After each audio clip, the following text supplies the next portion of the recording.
There's no trophy that can match what Zlatan Ibrahimović has conquered. Not the league titles, not the golden boots, not the record-breaking transfers. Because before he became a legend, he had to survive hell. His story begins in Rosengård, one of the most dangerous neighborhoods in Malmö, Sweden. This wasn't just a poor area, this was a war zone. Immigrant families crammed into concrete towers. Gangs ruled the streets. Drugs, violence, and hopelessness were the daily menu. His father, Shefik, was a Muslim who fled the Bosnian War. His mother, Jurka, was a Croatian Catholic. Their marriage was doomed from the start. Two different worlds, two different religions. Constant conflict. When Zlatan was 5 years old, his parents divorced. Now he lived between two homes, Monday at his mother's, Tuesday at his father's, never feeling like he belonged anywhere. His father was an alcoholic. The apartment reeked of cheap liquor. Shouting matches echoed through the walls. Sometimes plates flew, sometimes fists. Young Zlatan learned early. Life hits hard, and you either hit back or disappear. His mother worked cleaning jobs, scrubbing toilets in office buildings, washing floors in hospitals. She left before sunrise and returned after dark, too exhausted to do anything but collapse. Zlatan and his older sister practically raised themselves. Rosengård taught me how to survive. You either fight or you fade away. I chose to fight. The streets became Zlatan's classroom, but these weren't ordinary lessons. At 10 years old, he witnessed stabbings. He saw drug deals go wrong. He watched police raids tear through apartment buildings in the middle of the night. And he was different. Tall, skinny, with dark skin and a big nose. The Swedish kids called him Yugoslav scum. They mocked his secondhand clothes and broken Swedish. At school, he was beaten. On the streets, he was humiliated. But Zlatan refused to be a victim. He learned to fight back, with his fists, with his words, with an attitude that said, "Touch me and see what happens." Nobody could break him. Nobody could tell him he was less than them. Football became his escape. Whenever he found a ball, stolen, borrowed, or abandoned, he kicked it until his shoes fell apart. He played on concrete, on gravel, on any patch of ground that would hold still. On a stolen bike, he rode across Malmö, crashing pickup games in neighborhoods where he didn't belong. At 9 years old, he joined Malmö Football Förening's youth academy. Finally, a chance. But he was a disaster. Talented? Yes. Disciplined? Absolutely not. He argued with coaches. He refused to pass. He played like the rules didn't apply to him. The coaches hated him. Too selfish, no team spirit, uncoachable, they wrote in their reports. Multiple times they kicked him off the team. They said I was impossible to coach. They were right.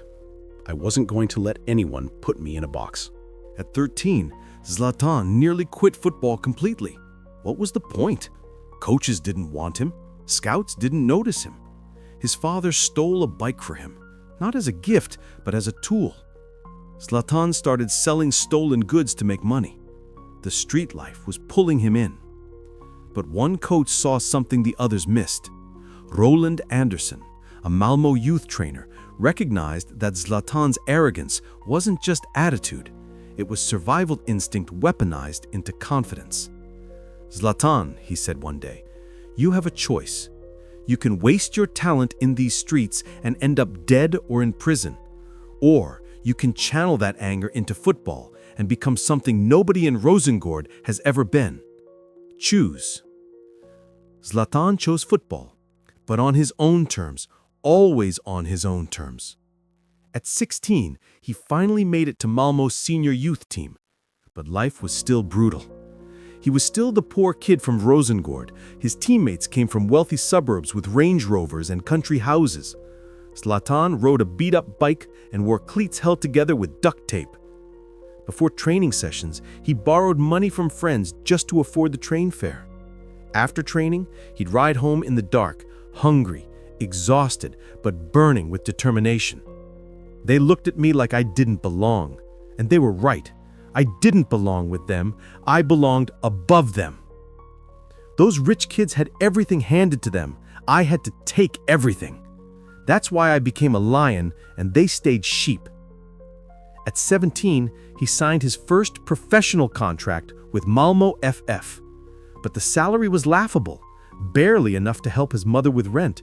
She was still cleaning offices. His father was still drowning in bottles. In his debut season, Zlatan played 6 matches, scored 1 goal. See, just another ghetto kid with dreams bigger than his talent, the critics said. They were about to eat their words. In his second season, something clicked. Zlatan stopped trying to fit in. He stopped listening to people who told him to be normal. He played with rage, with hunger, with a chip on his shoulder the size of Sweden. He scored 12 goals. Suddenly, scouts from across Europe were watching. Arsenal sent representatives. Ajax came calling. Juventus made inquiries. In 2001, at 19 years old, Ajax paid 7.8 million euros for him. Zlatan Ibrahimović, the kid who 2 years earlier was selling stolen goods, was now worth nearly 8 million euros. When he arrived in Amsterdam, culture shock hit him like a freight train. Ajax was a machine of discipline and tradition. Their famous total football philosophy demanded precise positioning, constant movement, selfless teamwork. Zlatan was the opposite of all that. He was chaos, creativity, individual brilliance. He held the ball too long, he attempted impossible tricks, he shot when he should pass. The Ajax coaching staff, led by the legendary Ronald Koeman, tried to break him. "Pass the ball, move off the ball, think about the team," Koeman screamed during training sessions. Zlatan screamed back, "You bought me to score goals. I'm a predator, not a servant. They tried to turn me into a robot, but I'm an artist. You don't teach Picasso how to paint by numbers." The tension exploded one afternoon to training. Koeman criticized Zlatan's decision-making for the 100th time. Zlatan threw the ball down and shouted in his face, "Who the hell do you think you are? I'm Zlatan Ibrahimović!" Koeman benched him for 3 matches. Zlatan didn't apologize. He didn't bend. But when he returned to the pitch, he was unstoppable. In the 2003-2004 season, he scored 13 goals and helped Ajax win the Eredivisie title. The entire Dutch football world was talking about the arrogant Swede who refused to play by the rules, but somehow made everything work. He loved Ajax, but Ajax felt small. He'd proven himself in the Netherlands. Now he needed to conquer bigger stages. In 2004, Juventus came with an offer, 16 million euros. The giants of Serie A wanted him. Zlatan was on his way to Italy. He said, "Comfort is the enemy of greatness. I could have stayed and been comfortable. I chose war instead." Juventus, Turin, Serie A. This was football's Mount Olympus. Legends like Alessandro Del Piero, Pavel Nedved, and David Trezeguet wore the black and white stripes. Now, Zlatan wore them too. In his first season, he scored 16 goals. The Italian press fell in love with his technique, his power, his arrogance. "Ibra, Ibra, Ibra," echoed through the Stadio delle Alpi. But in 2006, disaster struck. The Calciopoli scandal rocked Italian football. Juventus was found guilty of match fixing and relegated to Serie B. Their titles were stripped, their reputation shattered. Zlatan was heartbroken. "I never fixed a single match, but I'm being punished anyway." Juventus begged him to stay. "We'll come back stronger. Stay with us, Zlatan." He refused. "My career doesn't belong in the second division. I was born for the biggest stages." Inter Milan offered 24.8 million euros. Zlatan accepted. And so began one of the most dominant periods of his career. Loyalty is beautiful, but loyalty to myself comes first, always. At Inter, Zlatan became a king. 3 consecutive Serie A titles, 57 goals in 3 seasons. He destroyed defenses with his combination of size, skill, and football IQ that most defenders couldn't match. He formed lethal partnerships with players like Adriano and later Mario Balotelli. Coaches loved his work ethic. He trained harder than anyone. Teammates both feared and respected him. But there was one problem: the Champions League. Inter kept failing in Europe. Quarterfinals, round of 16, every year the same heartbreak. To be truly great, you need to win the Champions League, Zlatan told himself. But maybe it's just not meant to be. Then, in 2009, the phone rang. It was Barcelona. Pep Guardiola wanted him. Barcelona offered 69.5 million euros plus Samuel Eto'o, one of the most expensive transfers in history. Zlatan was going to play alongside Lionel Messi, Xavi Hernandez, and Andrés Iniesta. He was joining the best team on the planet. This was his dream. This was his destiny. Camp Nou, the cathedral of football. Over 90,000 fans chanting. The greatest players in the world wearing the famous Blaugrana.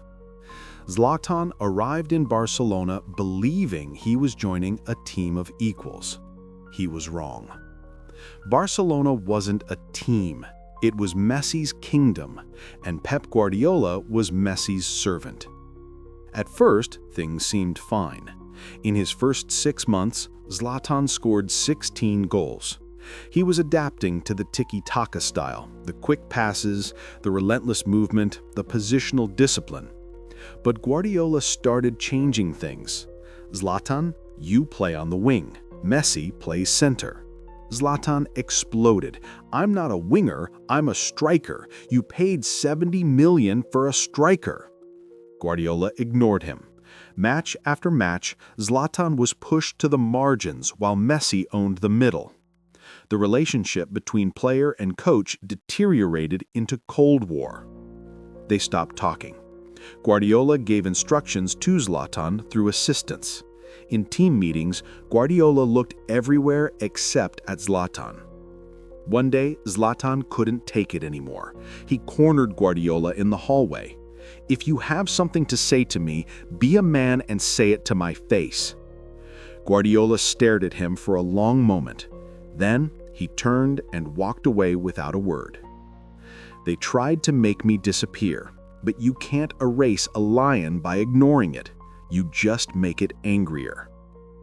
By the end of the season, Zlatan had still managed to score 21 goals in all competitions. Not bad, but he was miserable. He felt disrespected, unwanted, invisible. "Barcelona is the greatest club in the world," he said years later, "but there can only be one king, and I learned that I would never be king in Messi's castle." In the summer of 2010, Barcelona loaned him to AC Milan. Then they sold him permanently. One of the most expensive transfers in history had become one of the most expensive mistakes. For Zlatan, it was devastating. His dream had turned into a nightmare. His confidence, for the first time in his life, was shaken. But Zlatan Ibrahimović doesn't stay down. He gets back up. Angrier, stronger, hungrier. Failure doesn't kill you. It reveals who you really are. And I learned I'm a survivor. AC Milan, San Siro, the Rossoneri, one of the most historic clubs in football. Zlatan arrived with something to prove. Barcelona didn't want him? Fine. He'd show them and the world who he really was. In his first season, he scored 14 goals and led Milan to the Serie A title. Meanwhile, Barcelona got knocked out of the Champions League early. "Guardiola didn't believe in me," Zlatan said with a smile. "I became champion. He failed. Who was right?" At Milan, Zlatan reached his peak. He was technically brilliant, physically dominant, and mentally unbreakable. He became the captain, the leader, the heartbeat of the team. He scored stunning goals, bicycle kicks, long-range thunderbolts, delicate chips.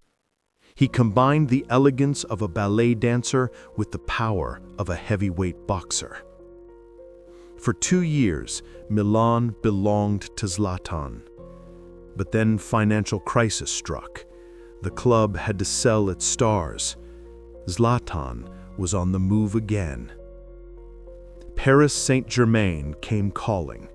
21 million euros, a new project, unlimited ambition, oil money, the promise of building something legendary. Every door that closes opens a bigger one.